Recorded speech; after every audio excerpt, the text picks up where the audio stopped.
ওকে বলেছিলাম যে আজকে 10টার মধ্যে যদি স্কুলে না আসতে পারিস না, আর এদিকে ও এখনো আসছে না। আমি এসে গেছি, তুই আমার জন্য দাঁড়িয়ে অপেক্ষা করছিলিস? ভাই তুই তো 100 বছর বাঁচবি। আমি কি মাত্র ভাবছিলাম তুই কখন আসবি, তোরই নাম নিচ্ছিলাম। এই তো শুরু হলো, চাই না আমি 100 বছর বাঁচতে।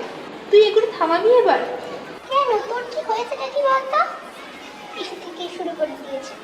কাল রাত দিয়ে আমার 10 বার পটি হয়েছে, তাও আমি এসে শুধু তোর কথা থেকে। তার মানে নিশ্চয়ই কেউ তোকে নজর দিয়েছে, বুঝতে পারি তার জন্যই এরকম হয়েছে। আমি বলেছিলাম কালকে। এ সমস্ত নজর তোর কিচ্ছু হয় না, তুই বেকারই এ সমস্ত বলতে থাকিস। কালকে তুই যখন টিফিনে নিচে থাকতে গিস তখন নিশ্চিত তো আমি দেখলাম কষ্ট করে তোর দিকে তাকিয়ে আছে। আমি দেখতে তখন চোখ ঘুরিয়ে নিল, আমি কষ্ট দেখেছি তুই তোকে নজর দিয়েছে, বুঝলি? আমার তো কিছু দেয় না, 5 টাকার পার্লেজি বিস্কুট কিনে তাতে কি আরো ভয়? একজন লোকে টিফিন দিকে দেখায়, আমি দেখিয়েছি ওর নজরটাই দেখেছি, তার জন্য তোর এরকম হয়েছে।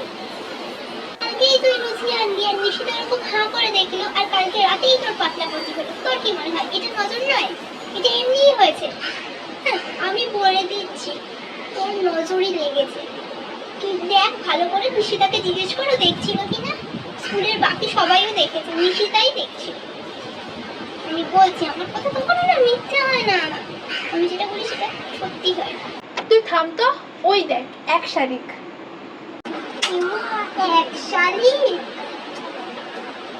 আমি কলা গাছ কোথায় পাই? কলা গাছ কেন? আরে বাবা, এক শালিক দেখলে দিয়ে খারাপ যায় আছে, সারাদিন খারাপ যাবে। কলা গাছ দেখে নিলে তাহলে পরে আর কিছু হয় না। তাই তো আগে থেকে কোনো কলা গাছ নেই, এবার আমার কি হবে? তুই কলা গাছ দেখলে তোর দিন ভালো হয়ে যাবে? তাহলে আমি একটা কথা বলবো, তুই না ওই দূরে দেখ, ওইখানে একজনের বাড়িতে কলা পাতা কেটে রেখেছে, ওইটার দিকে তাকা। কি জোর লাগলো পায়ে, দেখলি? এক শালিক দেখার সঙ্গে সঙ্গে খারাপ হওয়া শুরু।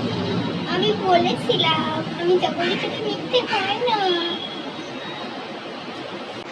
এটা কোইন্সিডেন্স পাগলা। তুই এটা চেনটা ঠিক কর।